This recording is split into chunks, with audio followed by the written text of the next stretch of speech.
Test.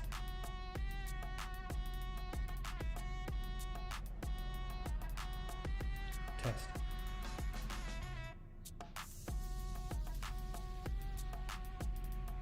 Testing 1, 2, 3, 4. Mary had a little lamb. Can you guys hear me?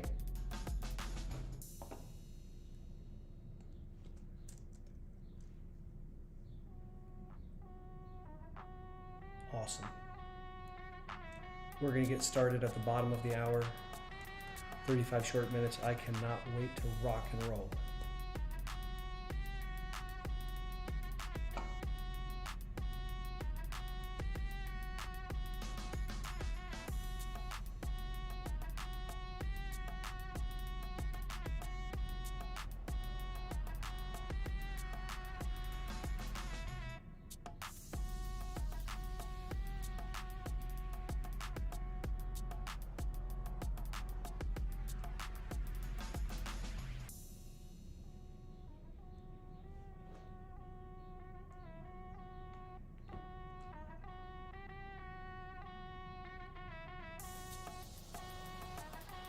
The village is starting to amass. This is so exciting. Hello, Laura and Danielle, Deanne, Deb. Hello, Carl. Welcome, Beth and Bill. Hey, Brenda. Kim is in the house with flames. Susan representing in South Carolina. Hello, Patricia and Karen. Mia, thank you for joining us. Mike, hello, howdy, hi. Even so, it as well. So happy to see you here. Tracy's in the house. Jason's in the house. We've got Carol here and Krista's here. Michelle is with us. Dave Yu is in the house. This is fantastic, guys. I can't wait to get rocking and rolling exactly at 6:30. I've got a lot of fun things planned for you tonight.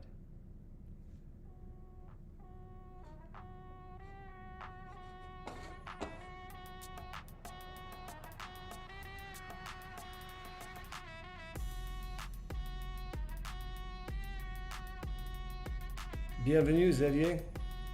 Ça fait plaisir. Hey, Marla.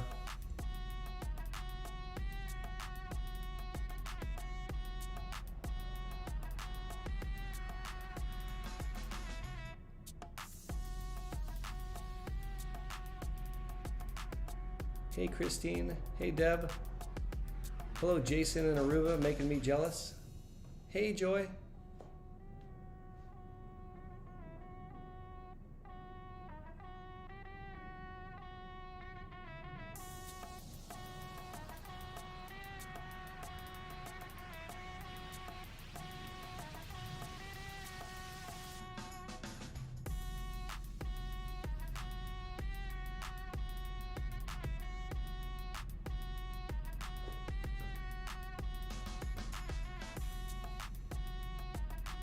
Lemon Peel Angelfish representing New Zealand. Alex in the house from Port Clinton, Ohio.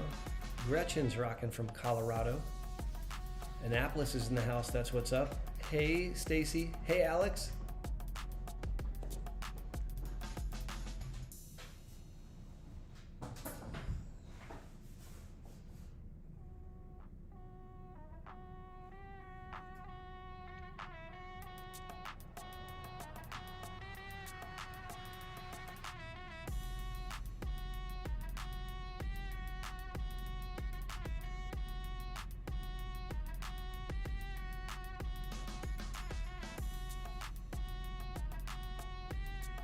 Welcome, Robert. You're in plenty of time. We've got a half an hour on the clock until we go live.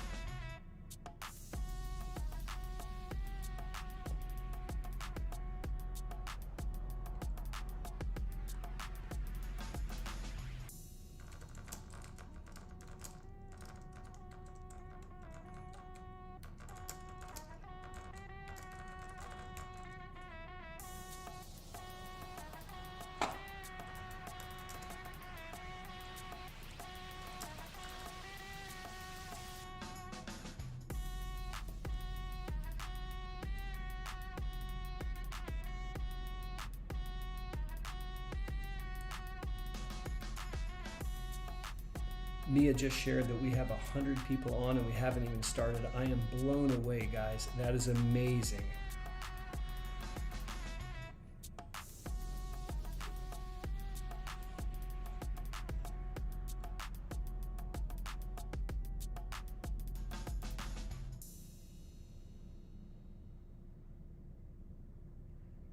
Hey Jen, great to see you.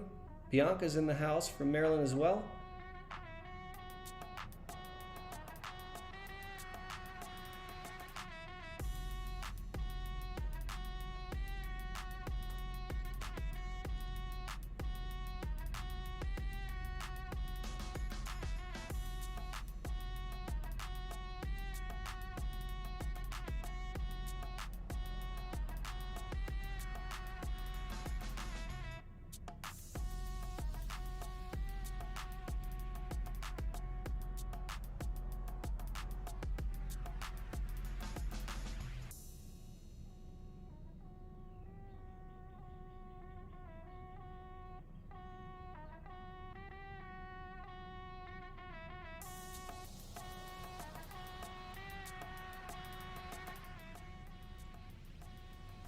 Mic check, mic check. Moderators, can you guys hear me okay?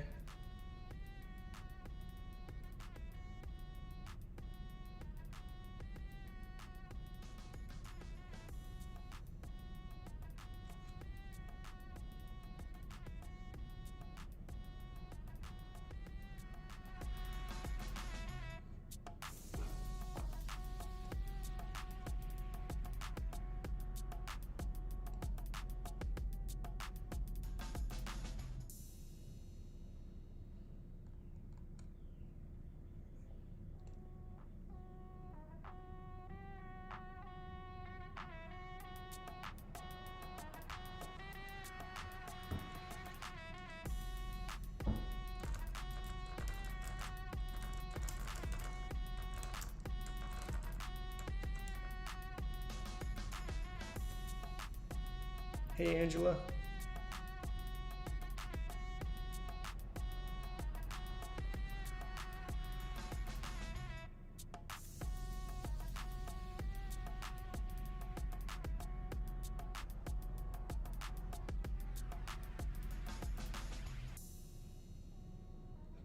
Hey, Deborah, thanks for reaching out.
Sincerely, we're going to start the live stream exactly at 6:30. 24 short minutes, and it is ready to rock and roll. Bluthden is in the house. Hey, buddy.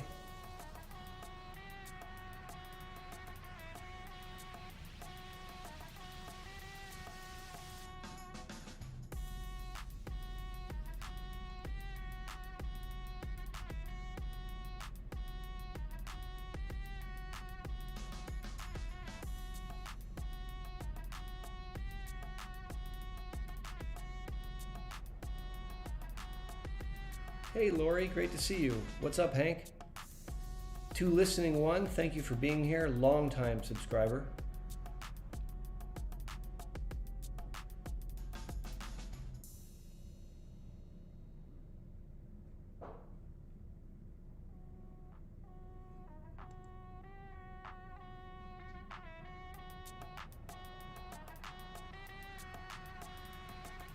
Chillicothe is representing.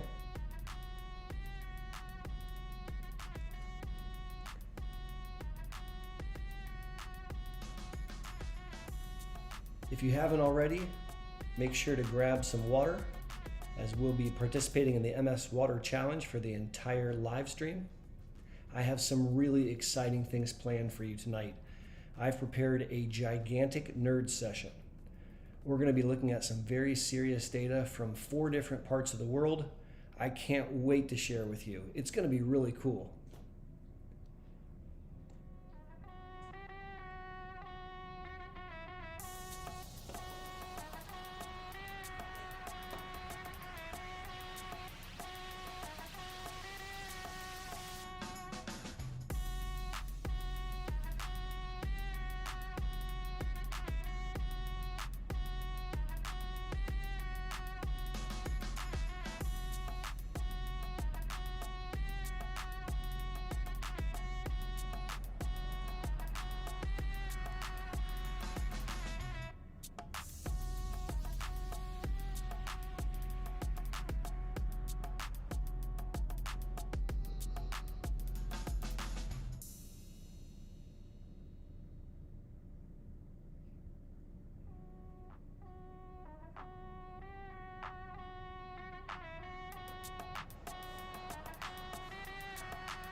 Congratulations, Ms. Boyle, that's fantastic.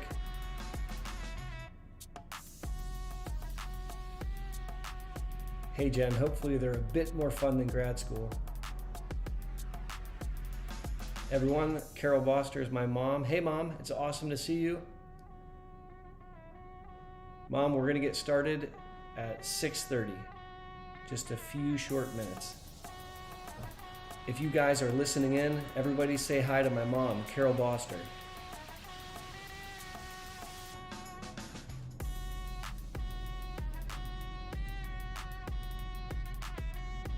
Tracy's got the right idea.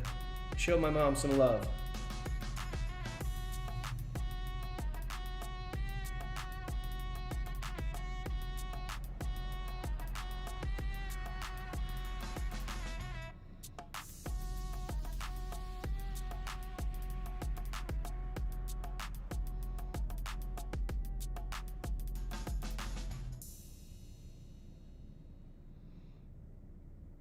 Thank you guys, that's awesome. Mom, I hope you feel the love in the room. This is an awesome, growing, global online community, and it's super duper.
20 more minutes until we go live, guys. I can't wait.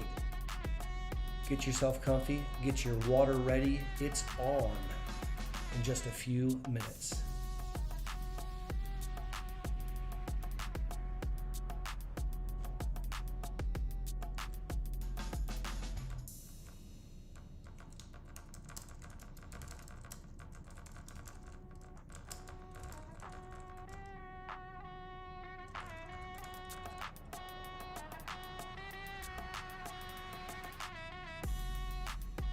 Kelly knows what's up. She's got her water ready.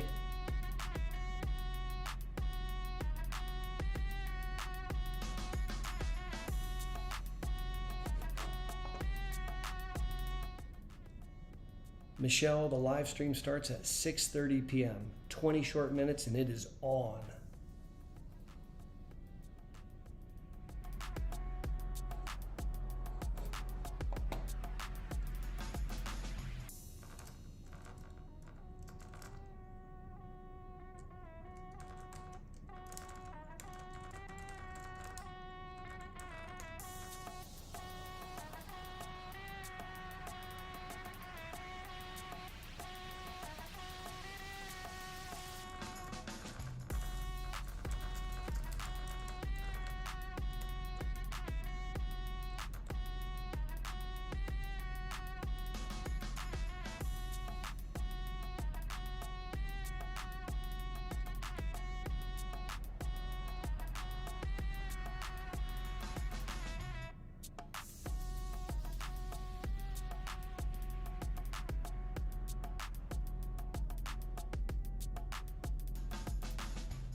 Thank you for the flames, Angela.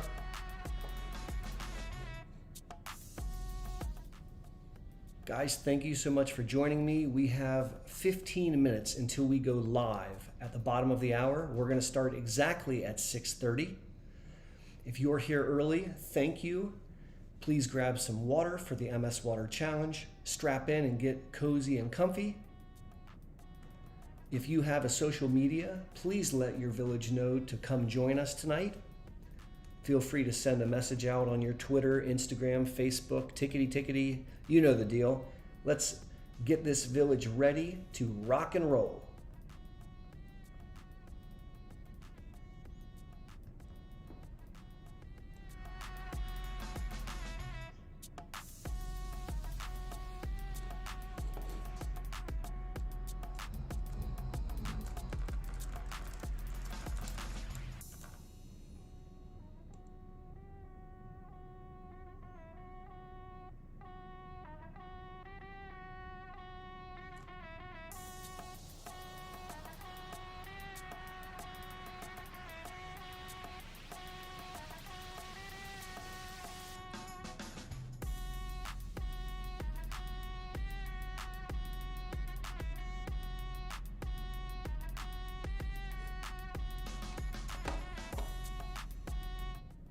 What's up, Dax, representing Utah? Hey, howdy, hi.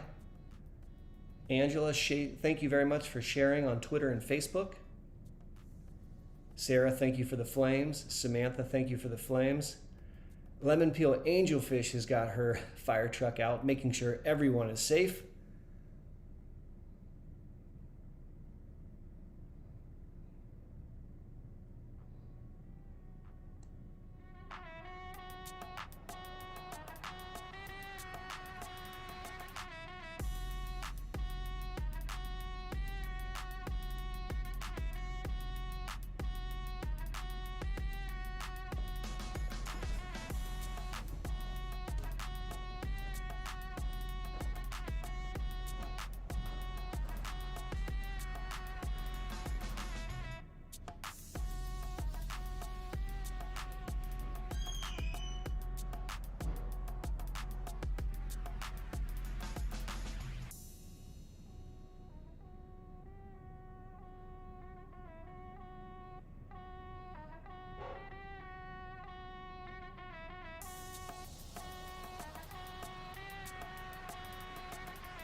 Only 11 minutes left.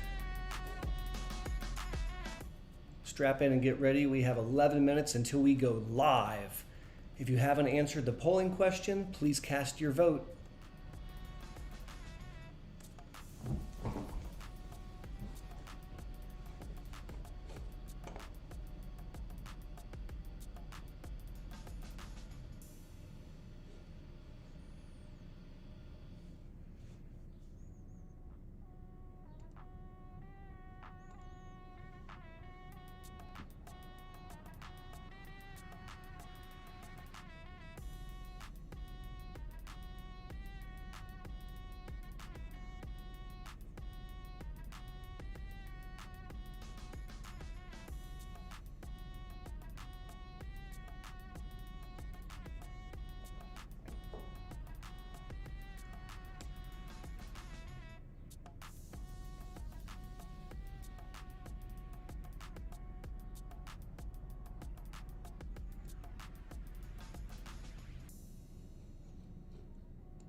Files to view representing from Galway, Ireland.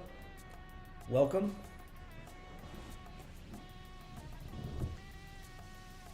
I am continually and utterly blown away by this amazing global growing online village. You guys are phenomenal. Never in a million years when I started this YouTube channel did I realize how important to me this village would be. You guys help me in ways that you can't fathom.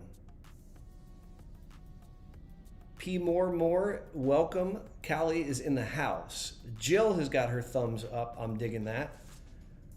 We go live in 9 minutes, yo.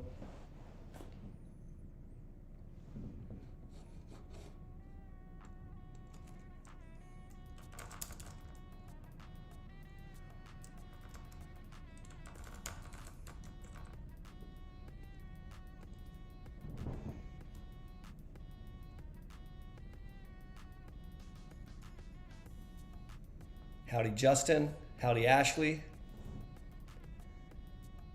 howdy T-Mom.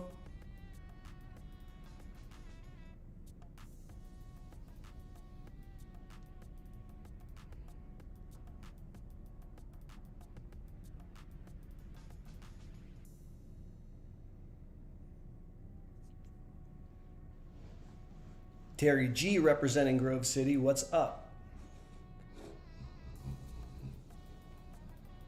Kentucky is in the house. Hey, Portugal. Mansfield's representing. Steamboat Springs, Colorado, what's up?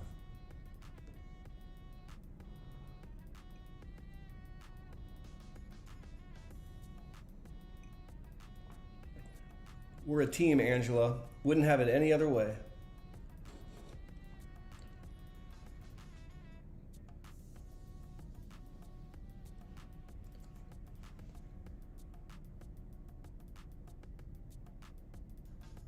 Wow, we've got 420 views and there's 101 of you on and we haven't started yet. You honor me, guys. This is awesome. Donna's representing San Antonio, hot as hey hey. Christy's in the house.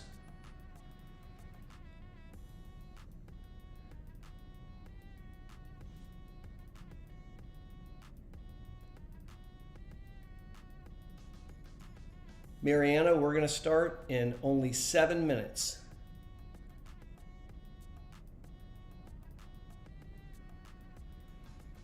To listening one, we throw up flames in the chat to show love.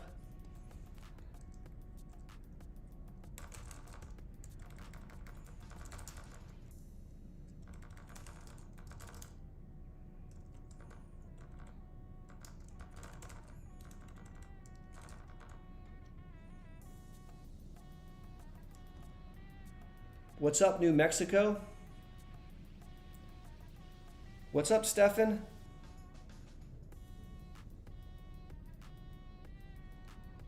MDB, Mewtwo is here, and so is River.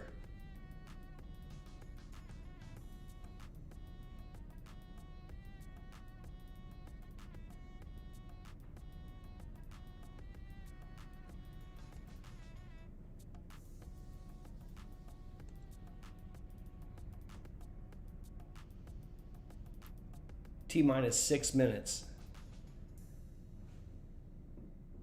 Oh, yeah.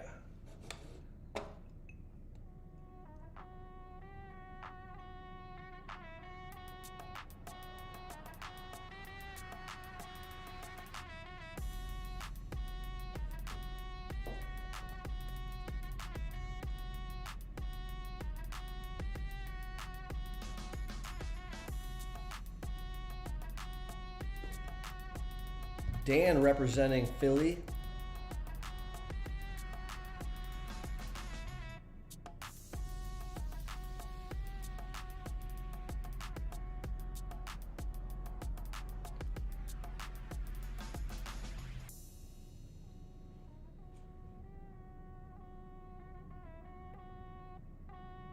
New York is in the house. Arkansas representing. What's up, Carol? Love the Flames.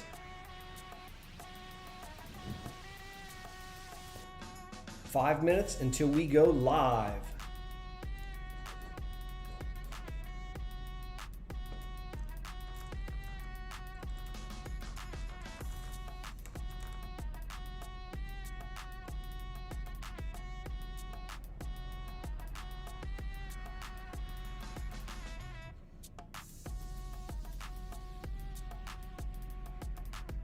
Hey Kevin, great to see you. Stay warm way up in the Rockies, my friend.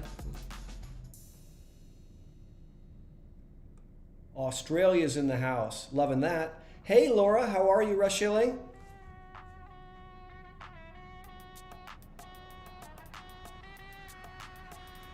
Seattle's representing. What's up, Seattle?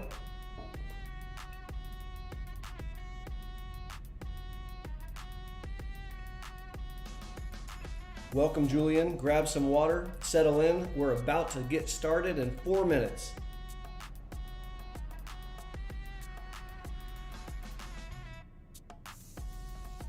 All right, guys, I need your help to get started. Let's start flaming up the chat. Show the YouTube algorithm that you are ready to rock and roll. Flame up the chat all the way. Let's do it up. We have 4 minutes to create a ruckus. Show me some flames, guys.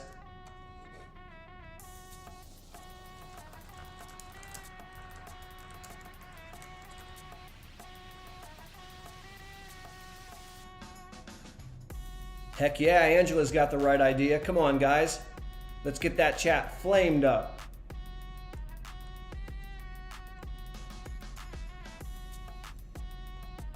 I'm loving it. I'm loving it. Joe's got the right idea.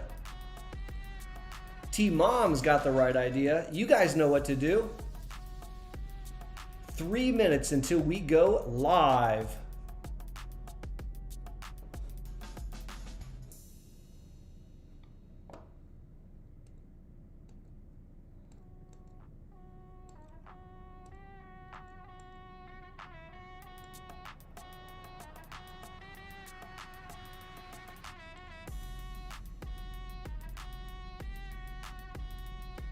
Three minutes and counting. Keep the flames going, guys.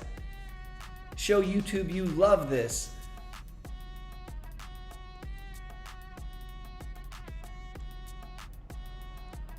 Oh yeah.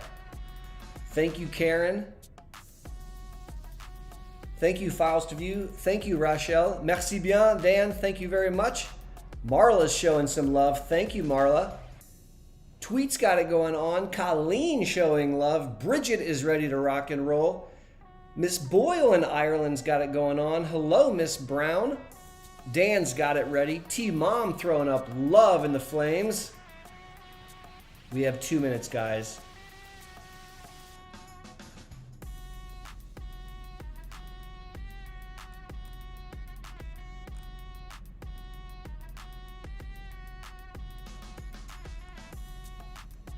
Woo-wee!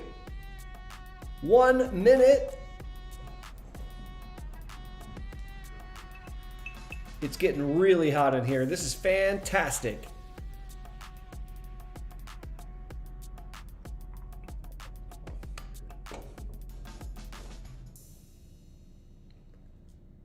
Less than a minute left. Can you feel it, guys?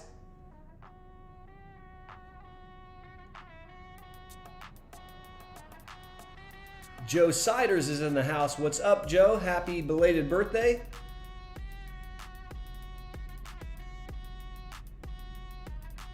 Seconds away from the bottom of the hour. Strap in, get your water ready, guys.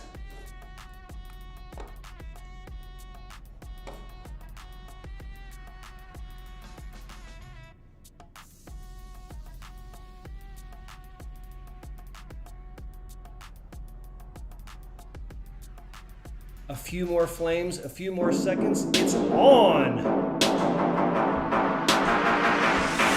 Hey! Howdy! Hello, howdy, hi, everyone!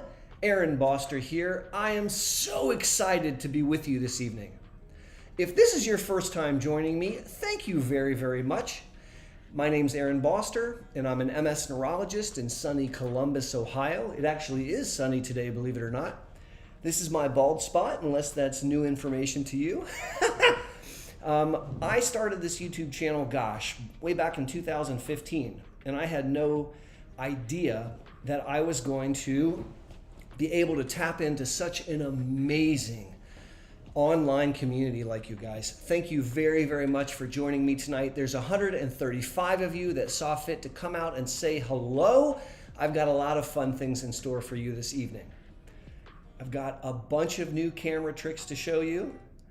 It takes me hours to figure this stuff out. Let's stick with this one right now. There's 143 of you that have jumped online from around the globe. Thank you very much. We've got our moderators in the house. I am looking forward to a fantastic discussion tonight. As you jump on, throw your location in the chat. Tell me where you're coming from. It's really awesome after the live stream. I love to go back through and see where everyone's from. It just warms my heart. So please throw your location in the chat for me as we get started. We've got the MS Water Challenge here. Tonight I'm going to be doing some carbonated water. This is a 0-calorie seltzer water. Full disclosure, I have a little apple juice here just as I was getting ready. So cheers. This is fantastic. If you look at the chat, there is so much love there. I can't stand it. Thank you all very, very much. It's been my goal since I launched the Boster Center for Multiple Sclerosis a few years back that once a month we do a live stream educational session, and tonight is the June live stream.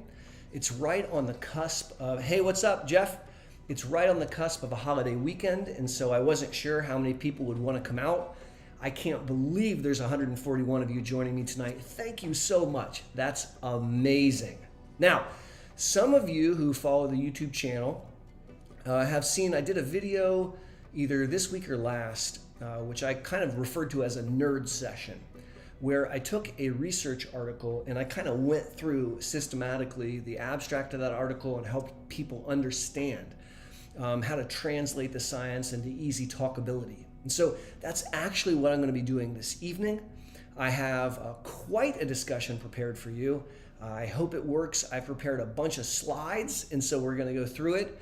As always, do me a kind favor and give me feedback. If you like the format that you're about to see, I am more than happy to do it on multiple occasions. And also we can do it in the context of live streams and in videos that we put out every Monday. So you know how the MS Water Challenge works. When I drink, you drink. MS Water Challenge, yo. Drink up, guys.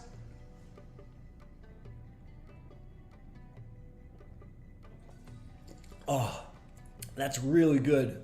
Woo, I love that. Why do we do the MS Water Challenge? If I had $1 every time a family impacted by MS asked me what they could do to up their game as it relates to diet, nutrition, etc., then I could take us all out for dinner tonight because it's a very commonly asked question. And the number one thing that I see folks not doing is drinking enough fluids.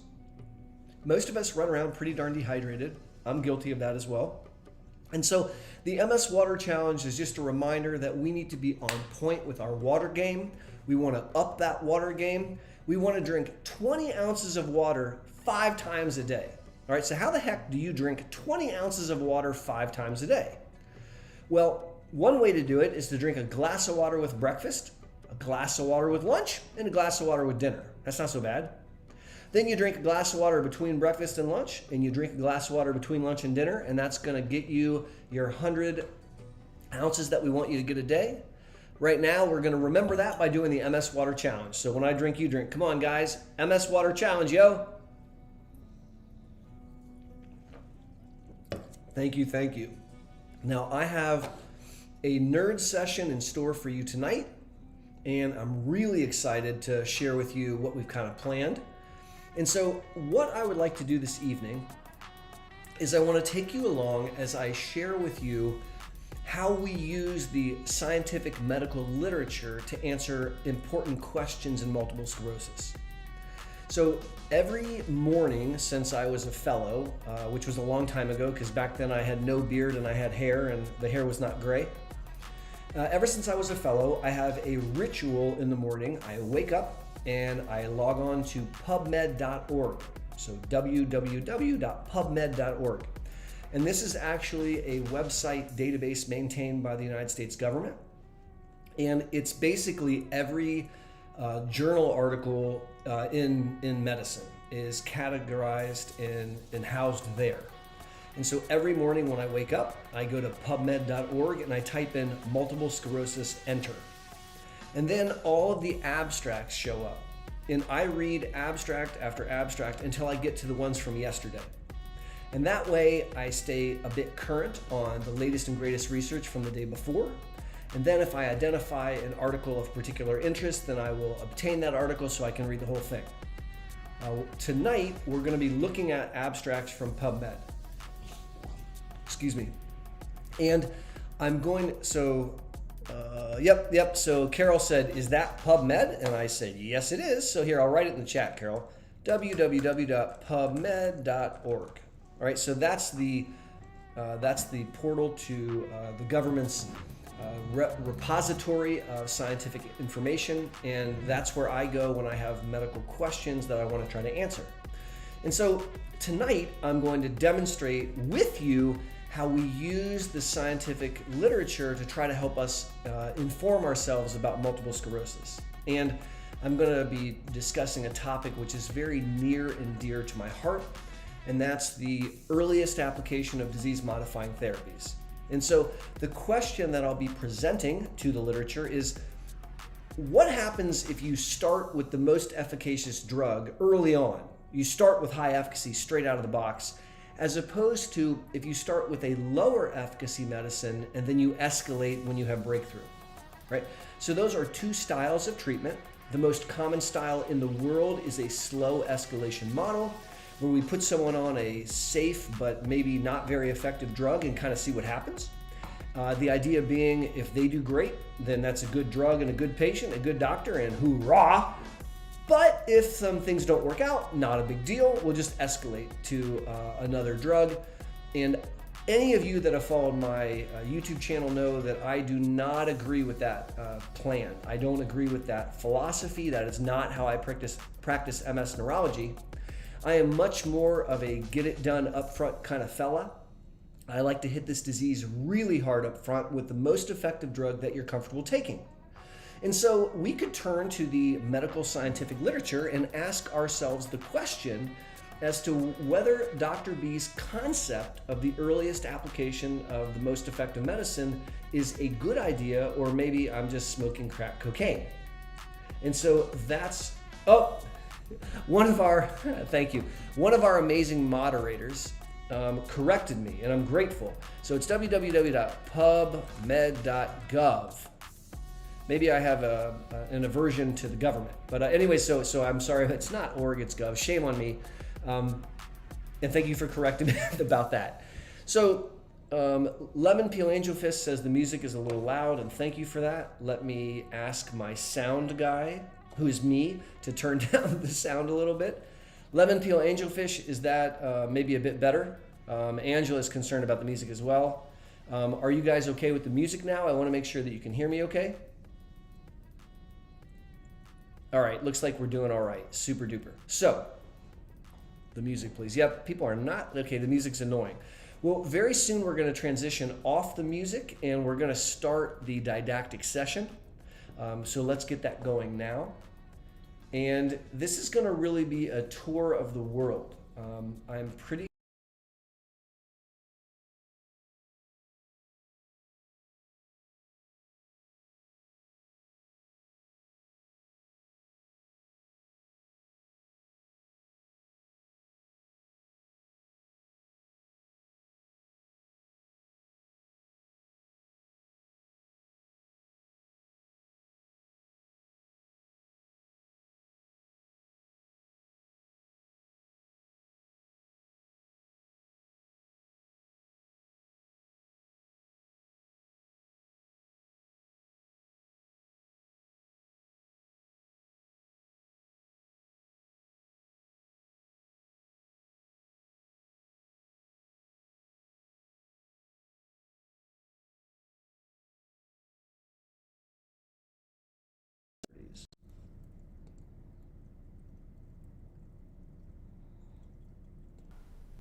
Testing.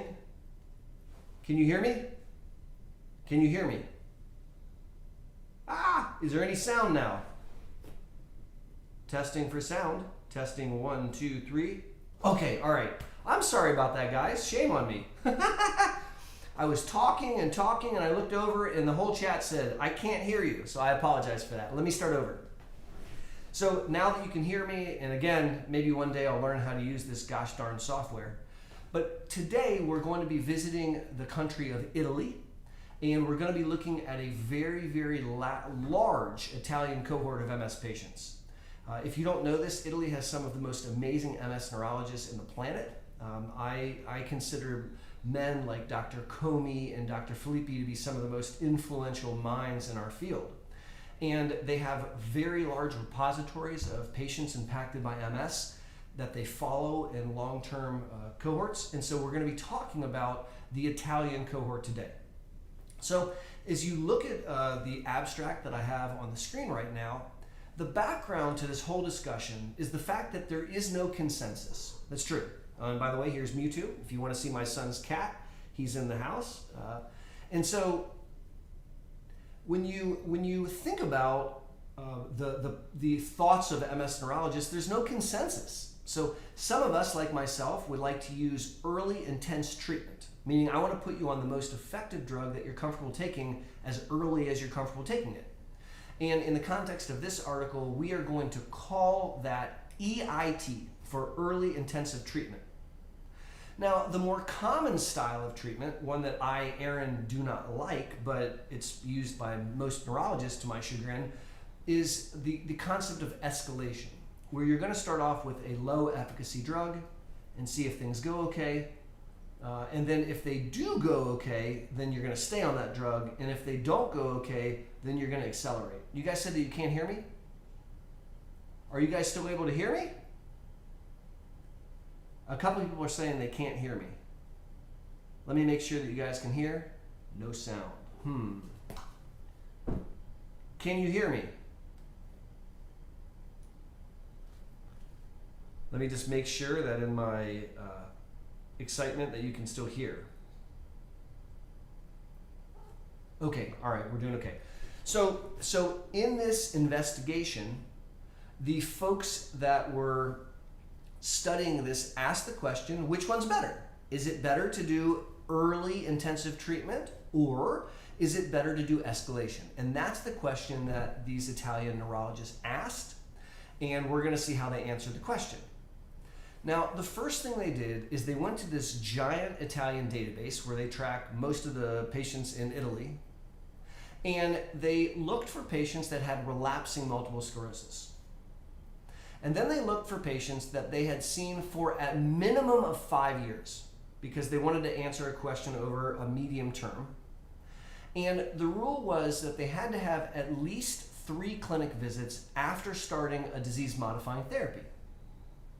So here you have a bunch of people with relapsing MS that have been followed for at least 5 years and at least 3 visits after starting a therapy. So those were the patients that they enrolled. Now, they defined 2 different groups. The early intense group, so this would be the high efficacy group. And in Italy, they considered Gilenya, fingolimod, Tysabri, which is natalizumab, mitoxantrone, alemtuzumab, which is Lemtrada, ocrelizumab, which is Ocrevus, and cladribine, which is Mavenclad, as high efficacy drugs. So if you started on one of those drugs, you were in the EIT group, the early intensive therapy group. Now, if instead you were started on a low efficacy drug, Copaxone, interferon beta products, azathioprine, which is used a lot in Europe, not so much in the United States, teriflunomide, which is Aubagio, or dimethyl fumarate, which is Tecfidera. In that case, then these patients were considered in the escalation arm. And the rule was they had to be on that arm for at least a year before they would go up. Okay? So if you had been on for a year, then you were considered in the escalation group. So these are these 2 separate groups. Now, what we did in this investigation is similar to what I discussed during our last live stream. I talked about propensity matching, and this is really, really cool statistics. So the way that this works is you can take a group of people and another group of people, and normally scientifically or statistically you cannot compare them unless they were enrolled at the same time in the same study. Here that's not the case. And so what they did instead was super awesome. They used a statistical tool called propensity score matching, where they were able to find someone in the high efficacy group, and let's take as an example a 45-year-old Caucasian male, and then they're going to find someone in the escalation group who's also a 45-year-old Caucasian male, and they're going to make a pair out of them. And they're going to keep pairing up folks from the low efficacy and the high efficacy group, and they're going to create two samples which are allowed to be compared. And so what this allows you to do is it allows you to compare these groups even though they weren't enrolled in a proper clinical trial. Now, the effect of early versus late high efficacy therapy is the question being asked. And the way they're going to assess that is not by relapses, it's not by new spots, it's by disability. It's by your exam getting worse.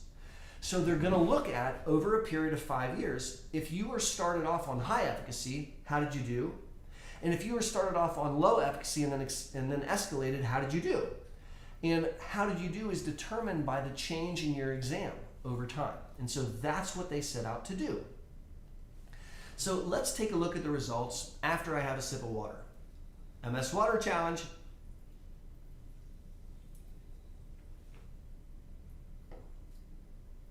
All right, so in this results, we see something pretty remarkable. For starters, they studied a lot of people.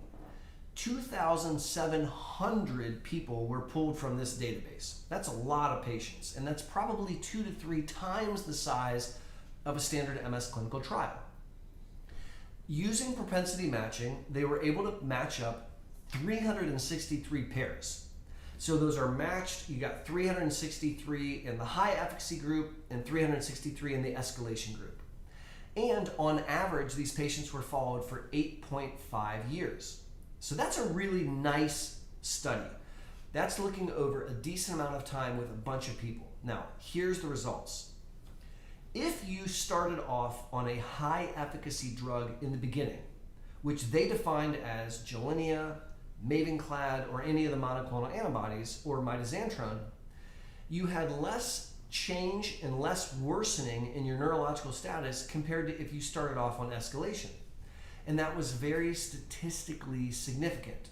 And so the group that started off on high efficacy did way better than the group that started off on escalation. And if you look at that graph that I put there for you, this is the change in the disability score over time. And what you see is there's a lot of light between those lines. In the high efficacy group, the EIT group, they accrued a lot less disability at the end of the investigation compared to the folks that had first been on a low efficacy drug and then escalated to a high efficacy drug. And so what they show here is, in specific, they could actually calculate some expected changes. And this is almost a little bit eerie. So if you look at what they're showing you is they can expect a 0.1 change at year 1, and they can expect a 0.3 change at year 2, and they can expect a 0.6 change at year 10. And so not only were they able to show in this very large investigation that the patients that started off on high efficacy drug did better, but they could actually predict the amount of worsening that the other group got, which is kind of like eerie. And so I am very excited about this Italian cohort because it teaches us something that I believe in my heart to be true, which is if you are an Italian MS patient with relapsing MS and you start off on high efficacy therapy, you fare better. You do better than if you start off on a lower efficacy medicine and then later escalate to something high. So that's the first study that I wanted to show you guys, and that was a visit to a favorite country of mine, Italy. We're now going to travel from Europe to South America, and I'm going to be talking about another cohort of patients this time in Argentina. And so this is a very large investigation done in South America in Argentina. And this clinical trial is named the effectiveness and safety of early high efficacy versus escalation therapy in relapsing patients in Argentina. So I thought this trial made a lot of sense to discuss with you because in a very similar fashion to what we just saw in Italy, the Argentinian doctors did a very similar investigation. So let's look at the Argentinian population and see what we learned. As far as background, same thing. They're saying, hey, I'm not sure which is better. Do we go high? Do we go low? And the goal of the study was to compare this early high efficacy option against the standard escalation model, which is most commonly used. Now, how do they do it? Very similar to the Italians. This was a retrospective cohort. They looked through bunches and bunches of Argentinian patients. They looked through their charts and they looked back through what doctors had written. And they categorized the patients into two categories. People that took high efficacy drugs and people that started off on lower efficacy drugs. So EHE is the high efficacy group. In a little bit different than in Italy, in Argentina, they did not consider fingolimod to be high efficacy, and so that's kind of let me show you that here as I switch the slide. Whoops, that's not the right slide. This is the right slide. So eligible patients were categorized in two groups. High efficacy was people treated with Tysabri, Ocrevus, Rituxan, Limtrada, mitoxantrone, or Mavenclad. That's what the folks in Argentina thought were high efficacy.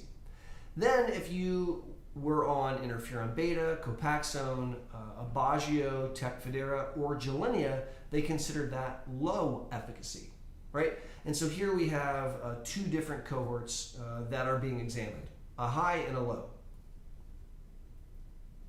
Now, the primary outcome measure is disability progression, exactly like the Italians. And they're looking at the same measure, the expanded disability status scale. So that's a scale 0 through 10, and up as you get a higher number, you're more disabled. And so what they looked at in addition to the EDSS was they looked for relapses and they looked for spots on the MRI. They looked for no evidence of disease activity, and then they looked for any specific adverse events. Now, again, just like in Italy, the Argentinians chose to do a propensity score matching, which is really cool, and that allows them to compare these two different groups, even though they weren't studied in a classic trial. And so a very powerful technique. So here are the results of the Argentinian trial. And after they did propensity matching, they were able to pair up 193 escalation patients and 112 high efficacy patients right off the bat. And so that was the investigation. And I'll share with you that that's pretty awesome. Looking at more than 100 patients in each group is pretty cool. Now, what they looked at was the EDSS, and so that's what you see here. And what they found is not surprising to me. If you were assigned to take high efficacy to begin with, it decreased your risk of progressing on disability by 60%. And it decreased the risk of attack by 66%. And it decreased the risk of new spots on your MRI by 55%. And so, wow, it made a really, really big difference being on high efficacy. And as you see here, it didn't impact the safety. So we did not see an increased risk of cray-cray side effects or what have you with the high efficacy as compared to the escalation model. Now, the Argentinians concluded the exact same thing the Italians concluded. In this study, looking at a bunch of patients from Argentina, what they found was if the patients were assigned to take high efficacy starting, that they had less progression of disability, they had less attacks, they had less new spots on MRI, and they didn't have any worsening of their side effects as compared to escalation. So now we have evidence that if you are Italian, that it's a really good idea for you to go with a high efficacy drug right out of the box. And if you're Argentinian, it's a really good idea to go with a high efficacy drug right out of the box. And so this is our first 2 stops on our world tour. We have 2 more countries to visit tonight. And so I want to spend some time, and do you guys know which countries I'm representing? Just for fun in the chat, write down the countries that you think those flags represent. While you do that, I'll have a sip of apple juice. Oh, that's really good apple juice. So who knows which countries those are? Care to take a gander? Not Ukraine. Which countries? Yep, so someone said Sweden, not Norway. Sweden is one of them. Denmark, that's right. So this is a clinical trial of sorts between 2 countries, Sweden and Denmark. So just to give you an idea of where in the globe we are, here is Sweden in white, and here is Denmark, kind of next to Sweden, if you will. And so in this investigation, and I love this is such a cool paper. It's a really, really cool paper, entitled Treatment Escalation or Immediate Initiation of High Efficacy Treatment in Patients with Relapsing MS. Data from 2 different national strategies. What do you mean national strategies? This is super awesome, guys. Check this out. Now, treatment strategies in Denmark are scripted. All right, it's a socialized healthcare system, and the majority of MS patients are treated in the same fashion. There is a national plan for how Denmark treats their patients. Similarly, in Sweden, most patients are treated in the same fashion. And what's really cool is the way that the Danes do it and the way the Swedes do it is not the same thing. They do it differently. There are differences in the 2 national strategies. So the question is one better than the other? Now, the objective of this investigation was literally to compare the plan in Denmark against the plan in Sweden to see which team or which country did better. Very, very cool study. And let me tell you how they did it. So in these socialized healthcare systems, they have registries. So just like the registry in Italy, just like the registry in Argentina, there is a registry in Denmark for all the MS patients, and there's a registry in Sweden for all the MS patients. And so what we did was we compared the Swedes and the Danes. And you see here that that they were looking at a lot of patients. There's 4,861 Danish patients in that registry, and in the Swedish registry, and that's a tremendous amount of patients. There's no way on earth that you could do a clinical trial with nearly 5,000 humans, but you are able to compare them using propensity matching the way that we've been talking about. So just like in Sweden and just like in Italy and in Argentina, the study here was looking at the primary outcome of 3-month EDSS change. So how bad is your neurological assessment over a period of 3 months? Did you get worse, and if so, did you stay that way? And they look specifically at certain EDSS or disability milestones, a 3 and a 4. So how long does it take you to get to a 3? How long does it take you to get to a 4? And is one country going to do it faster than the other? We're about to find out. Also, do the Swedes have less attacks than the Danes? Do the Danes have less time before the first relapse than the Swedes? And how often are we switching drugs? And so those are the questions that they wanted to ask. And so here you see the secondary outcome measure, confirmed improvement, disability change at 3 and 4, annualized relapse rate, etc. Lastly, I just want to highlight that again, we're using propensity matching.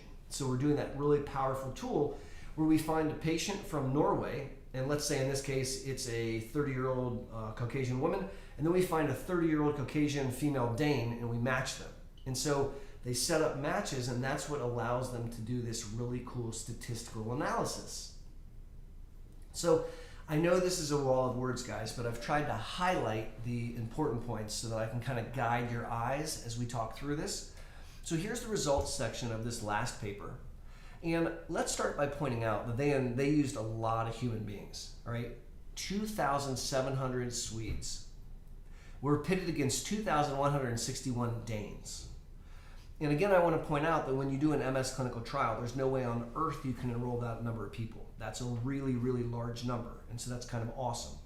And they looked at these patients that had been started on some disease-modifying therapy between the window of 2013 and 2016. So that was the window that they were looking at.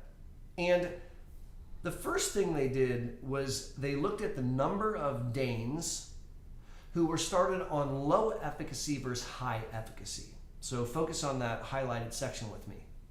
When they looked at the Danes, the majority were started off on a low efficacy medicine. And you see that there. So you see that the vast majority were started on teriflutamide, which is Aubagio, which is considered a lower efficacy medicine. And only 7% were actually started on a high efficacy medicine. So when you're thinking about round numbers, the vast majority of Danish patients start on low efficacy. And rarely do they start on high efficacy. So the Danish style of treatment, if you will, is to start low and escalate. Now that is not the way people tend to be treated apparently in Sweden. Because if you look at the Swedish group, 65% started on low efficacy, but look at that, 34% started on high efficacy. So compared to 7%, 34 is a much bigger number. And so there's a much larger group of Swedes that are starting off on high efficacy. And I want to point out, it's not like every Swedish patient starts on high efficacy, but it's more than 3 times that of what you see in Denmark. So in summary, the Danes escalate from low efficacy almost always, and the Swedes a third of the time start off with high efficacy. And so that's the differences that we're going to be comparing. Now, this gets into the results, which are really compelling. If you are using the Swedish strategy, where about a third of people start on high efficacy, that resulted in less disability, specifically a 30% reduction in disability. Allow me to repeat. When you look at a national program, a national strategy in Sweden, where you put about a third of people on high efficacy drugs to start, they fare better than the Danish protocol of starting everyone on low efficacy and then escalating. And how much better? About 30% better. So that's a pretty impactful result. Now, the other thing, when we looked at the secondary outcome measures, everything still held true. And so there was a decreased risk of disability, there was a decreased risk of hitting EDSS-3, there was a decreased risk of hitting EDSS-4. So no matter how you slice and dice it, the Swedish style of treatment seemed to work out better. And here's the conclusion. Escalation was inferior, not as good as starting off with the most efficacious drug initially. And that concludes the didactic portion of our lecture today. I'm going to try to switch back without losing my microphone. So wish me luck, guys. Here we go. Fingers are crossed. Okay, can you hear me? Testing, 1, 2, 3. Are you guys able to hear me?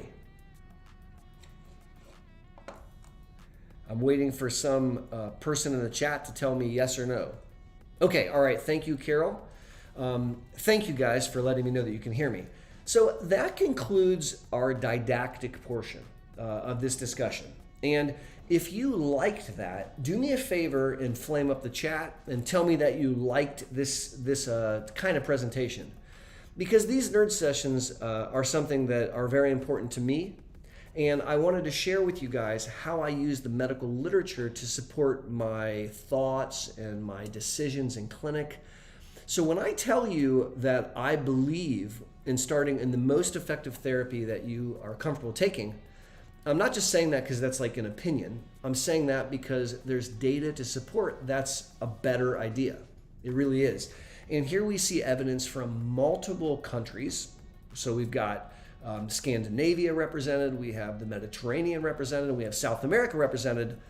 All of them are powerhouses of MS, and all of them, looking at giant groups of people, concluded the exact same gosh darn thing, which is the earliest application of the most effective medicine makes a lot more sense. And I just wanted to kind of share that with you. Looks like you guys did in fact dig that, so that makes me super happy.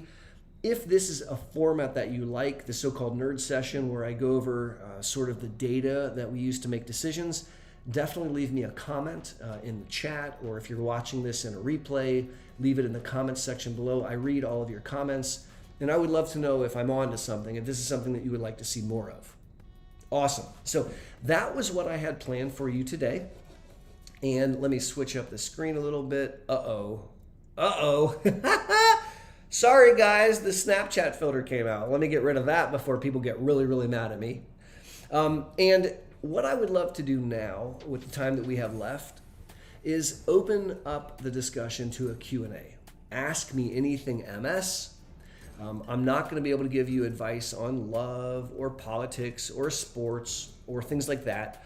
But I most certainly would love to answer your questions related to MS. So, multiple sclerosis, ask me anything.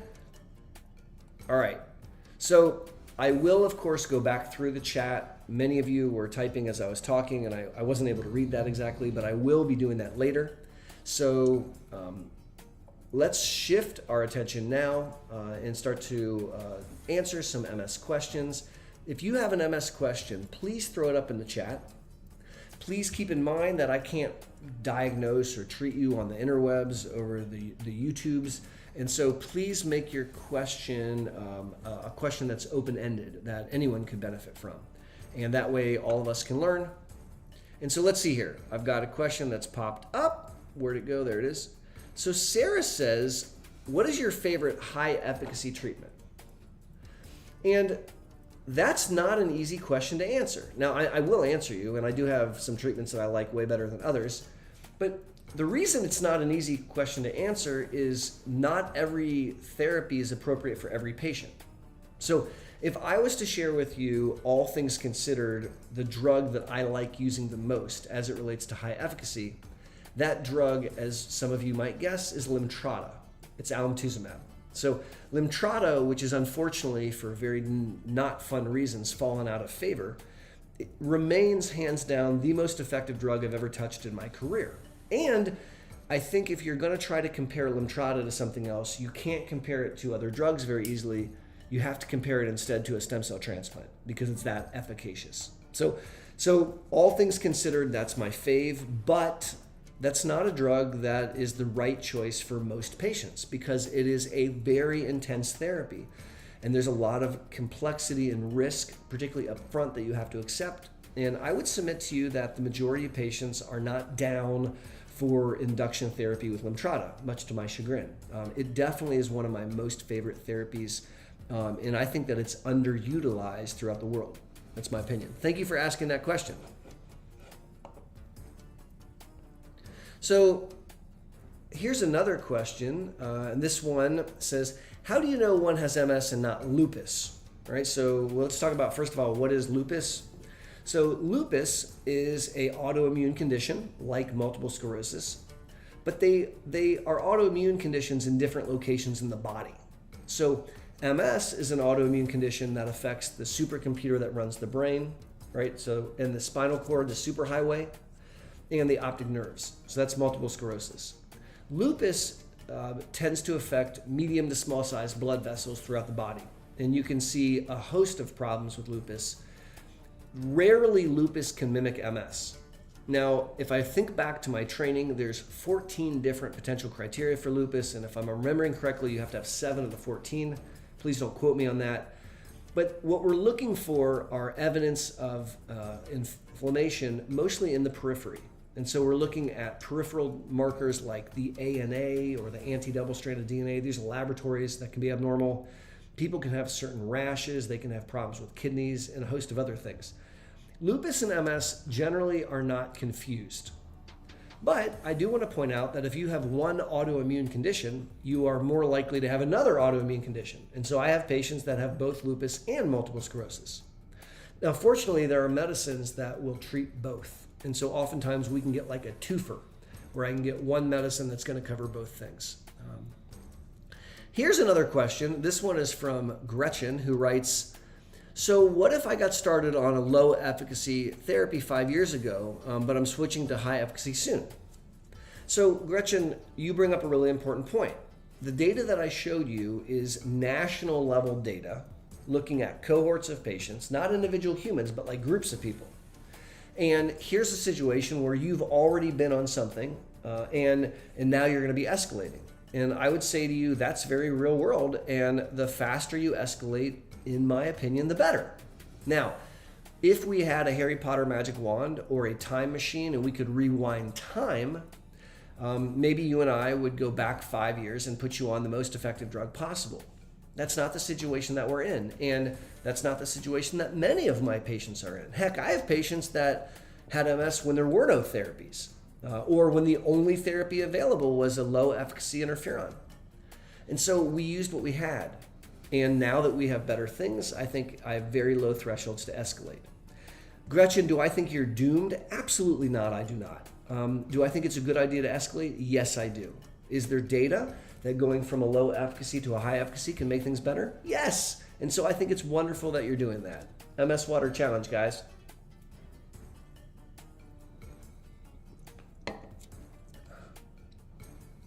So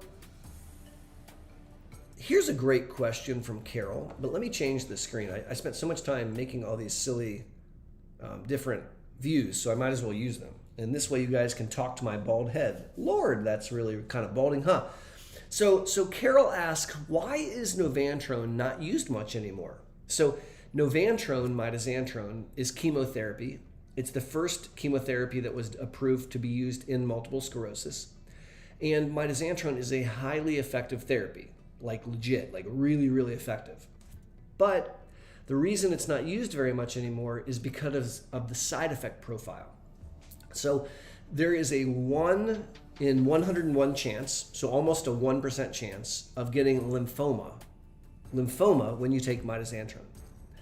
And there's a pretty decent chance that it can cause a cardiomyopathy, a heart problem. And so because of the concerns for heart problems and because of the very high risk of lymphoma, this is a drug that's fallen out of favor, which is really unfortunate because it's a very effective drug. And I want to talk about one study by an amazing man named Ida, who is this French guy, and he did a super cool study where he took a bunch of people with MS and he gave half of them glutamate acetate, Copaxone, and he gave the other half mitoxantrone and then Copaxone. And it was like night and day. The people that did mitoxantrone first, they were induced first and then went on a maintenance of Copaxone. They did so much better than the people that just took Copaxone straight out. So it's because of side effects that we don't use Novantrone very much anymore. But it is a really good drug. I used it in my training and I really liked it quite a bit. So that was a good question. Thank you for asking that. So T-Mom asks, does age play a factor in this? Should younger or older patients start with high efficacy? That's a really very nice question. Let me change the screen while I answer it. So there is a debate raging right now against MS neurologists like myself about what do we do with, quote, older patients. Now, first of all, when we say older, we're not actually talking about like old. We're talking about like people that are like 50 and 55 and 60 and stuff. So all of you know that 50 is the new 30.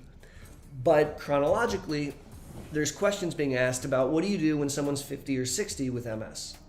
Now, there are arguments that some doctors make, not me, that you don't need to treat as people get older, which I think, if I may use blunt language, is bullshit. Excuse my language. It really makes me upset because I think it's ageist. And when you look at the clinical data, and I've shown you some of this data on my YouTube channel, about a third of people that were stable and stopped their MS medicine progress in disability, which I'm not okay with. And you could say, well, gosh, Aaron, 2/3 do fine off therapy. Well, okay, but if the 1/3 was my mother or father, I'm not okay with that at all. And if you tolerate your medicine and it gives you a chance of not having progression of disability, isn't that why we take it?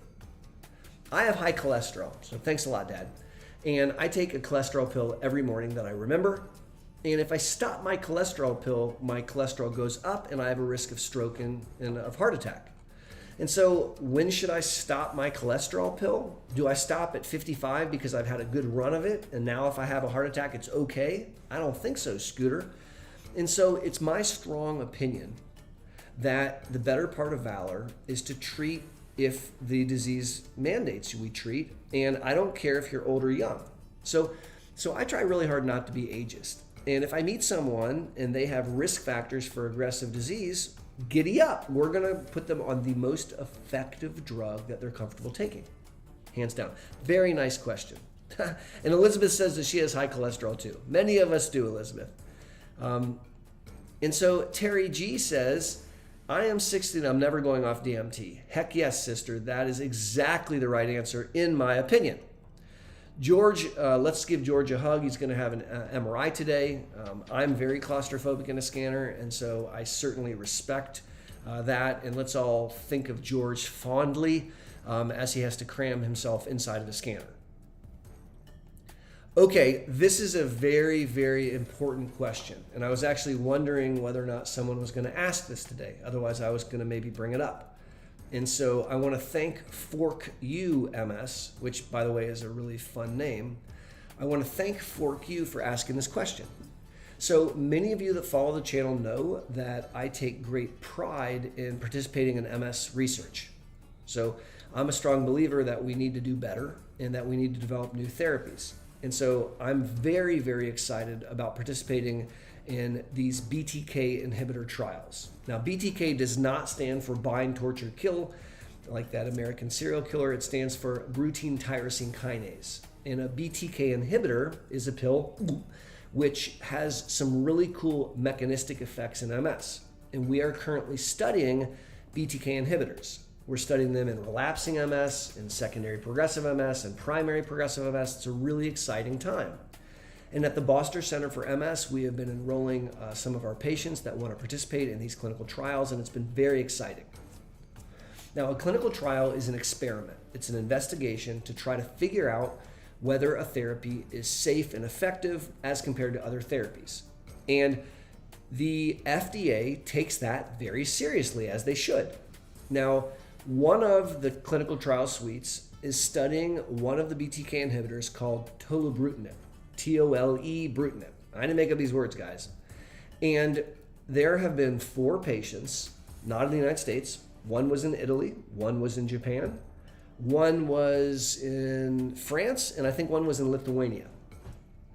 And those 4 patients had elevated liver enzymes and then got better. And that raised concerns. Now, the clinical trial program is very aware of this. I was made aware of this as an investigator over a month ago, and we're monitoring our patients. We're actually doing extra monitoring. But yesterday, the FDA saw fit to put the trial on hold for 3 months, which is really kind of frustrating, but I have to remember that the FDA has the very best of intentions. They want to make sure that Americans that are participating in the trial are kept safe. And I respect that. I have to respect that because that's a good thing to do. And so today I had to make 9 really unfun phone calls where I had to call patients of mine that were involved early on in these trials because they're only halting things for the first 3 months, and tell them that we're going to pause things for 3 months and then reevaluate. And so I believe, and I'll say this out loud on the live stream, that the FDA will evaluate the data and find that it's okay to continue, and the trials will be turned back on to enrollment, and we will proceed. And instead of getting all sassy pants and saying, I instead want to say, I think it's really awesome that we exist in a system where safety is so darn important. And if in fact there's a safety concern, I want to be able to understand it adequately so I can convey it to my patients. I am a big believer in BTK inhibitors. I think they're going to be the next best thing. I'm very excited to study them. And it was a kind of an unpleasant day yesterday when we learned this, but I think it will pass. And I think soon we will be back enrolling these patients into these trials. So thank you for asking that question, Fork UMS. Great name, by the way. And let's see what other questions have popped up since that one. So Desiree, one of our moderators, says it's a hold, it's not forever. It's just part of the process, and that's 100% correct. So this is not failure. This is not gloom and doom, we're done. This is just let's be safe. And I think that's a good idea. All right. So I might say your name wrong, and I apologize. Care Petit, sorry if I said that wrong, needs Valium for an MRI. Me too. So I'm very claustrophobic in a scanner. I'll tell you, I've been in a scanner only one time, which many of you on the live stream might think is not very cool because I've put you in scanners hundreds of times. And the only time I've been in a scanner was when I was in training as a fellow, and I was in my office on a research day, and my phone rang, which I was very excited about. And I picked up my phone, hello! And it was one of the research people who said, your mentor wants you to come down to the MRI suite. We need a healthy control, so you got to climb in the scanner. Okay? So I put on my little white doctor jacket, and I walked down to the elevator, and I took the elevator to the basement because the MRI is in the basement. And I go to the research suite, and there's a tech there, and there's my mentor, and they say, get in a gown. And so I put on some scrubs, and then I lie down on a table. So far, so good. And then the tech straps my arms in, so then I can't move my arms, all right? And I don't like that very much, but, you know, I'm stuck. And then he straps my legs in. And then he puts my head back, and he puts a cage on my face, which I really didn't like very much. Then I start to slide into a tunnel, and I have a panic attack, legit. And I'm holding the little button that you have. You know, it's down at my side. I'm sitting there. I'm hitting the button, and I'm hitting. Nothing happens. So when you hit the button, then a tech comes on and says, hello, may I help you? And then you can say something like, ah! Well, this wasn't a clinical scan. This was a research scan. So there was no tech. It was just my mentor. And I'm sitting there hitting the button, and then I hear him in his thick Pakistani accent say, no. He wasn't going to let me out. So I tried to get out myself, and I tried to get my hand up to my face to the cage, and I couldn't reach it. And so finally I gave up, and I just laid down, and I had the scan, and I was terrified the whole time. They finally pulled me out of the scanner, and I've never gone back. 2 weeks later, they called me and said, hey, Dr. Boster, Dr. Khan needs you to come down and do the scan again. And I said, no. So then the tech called me back and said, Dr. Khan is insistent, come down and do the scan. And I said, no. Then his wife, who worked with him, called me and said, hey, Aaron, Omar really needs you to come down the scan. And I said, Chris, I can't. I'm really sorry. I had a panic attack. I can't do it. Then my mentor called me and said, get down in the scanner right now. And I said, Omar, I can't. And he hung up on me. And as punishment, he kicked me out of clinic for an entire week. My point in telling you that story is, if you want Valium for an MRI, I am your guy. I'm going to give you Valium. And in fact, let me kick it up a notch and teach you a technique that helps a lot. And I made a YouTube video about this for what it's worth. This technique helps people who are claustrophobic get through the scan. Step one, you have to secure a ride because I'm going to make you really tired. So get your spouse or a friend or someone to drive you to the scan and back. Step two, the night before the scan, do not go to bed. Stay up all night. Watch my YouTube videos. I have like 530 of them. And so maybe you can get through 200 or 300 overnight. I want you to be really, really tired. The next morning, you're going to have someone drive you to the scanner. And when you register for the scan, I want you to take your pill of Valium, which of course you have to get from your physician, and you have to make sure it's safe, etc. Then when you lay down on the gantry, before they put the cage on your face, close your eyes. And this is really important. Do not open your eyes under any circumstance. I don't care if the Pope taps you on the shoulder, say, Father, wait, you got to give me a few. I'm going to keep my eyes closed till I'm done. Do not open your eyes. And if you stayed up all night and you took a Valium, which is kind of like drinking a 6-pack of beer, and you close your eyes, there's a high likelihood that you're going to have a very expensive nap. And that's a great way to get the MRI done. Now, if you do that, you then need to have someone drive you home because I got you completely exhausted and loopy on Valium. But we can get a really good scan that way. And so try that out, see if it works.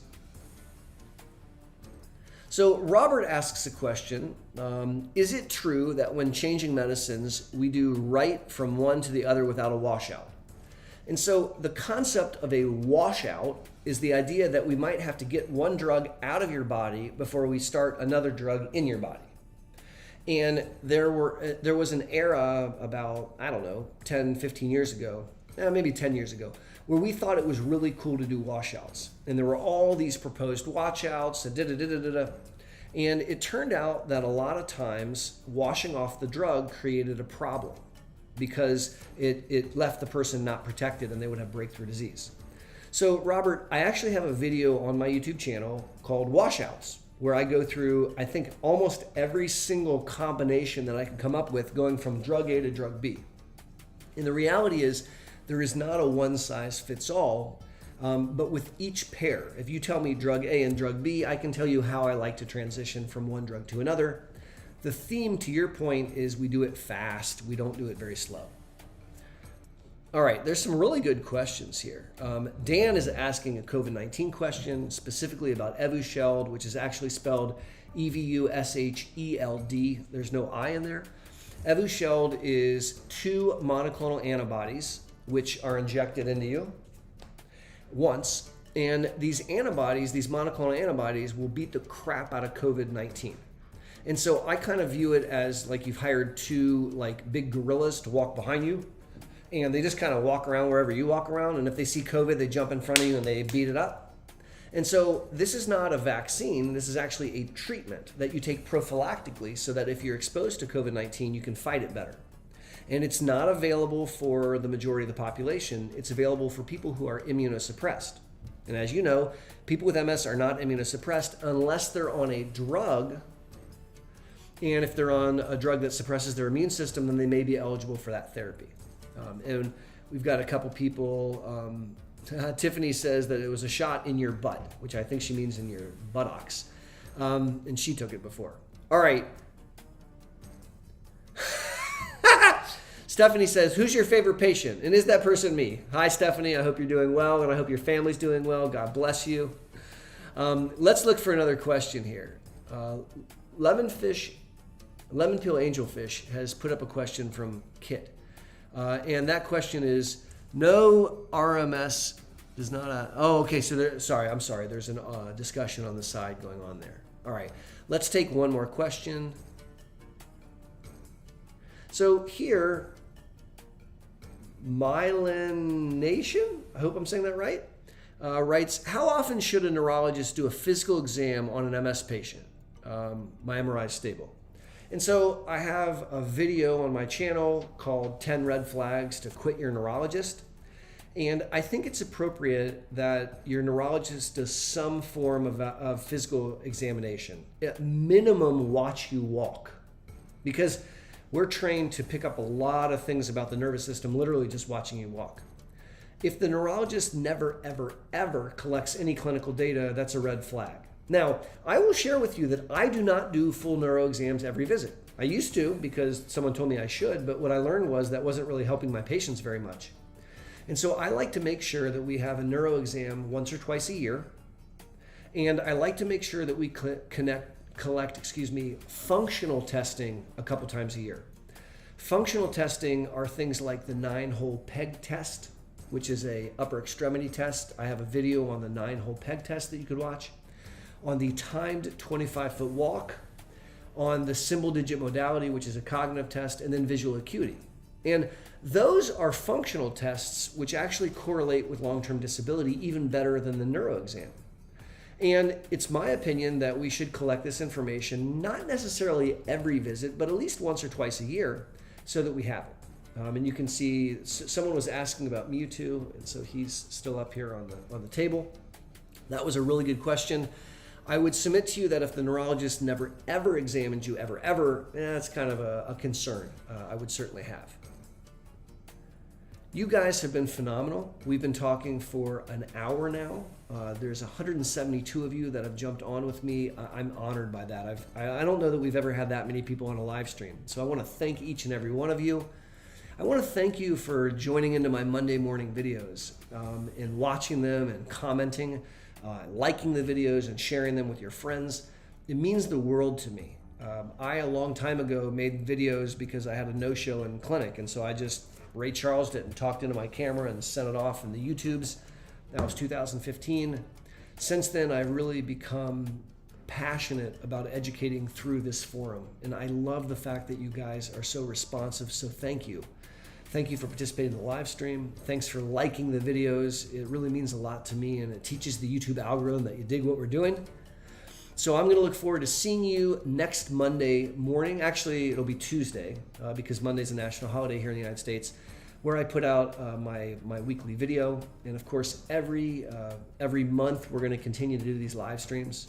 So until the next time I see you on a Monday morning video or on one of my monthly live streams, or even better yet, if you want to come down and visit me at the Boster Center for MS, this is Aaron Boster saying, be safe, God bless, and take care. Have a great night, everyone, and thank you again. Bye-bye.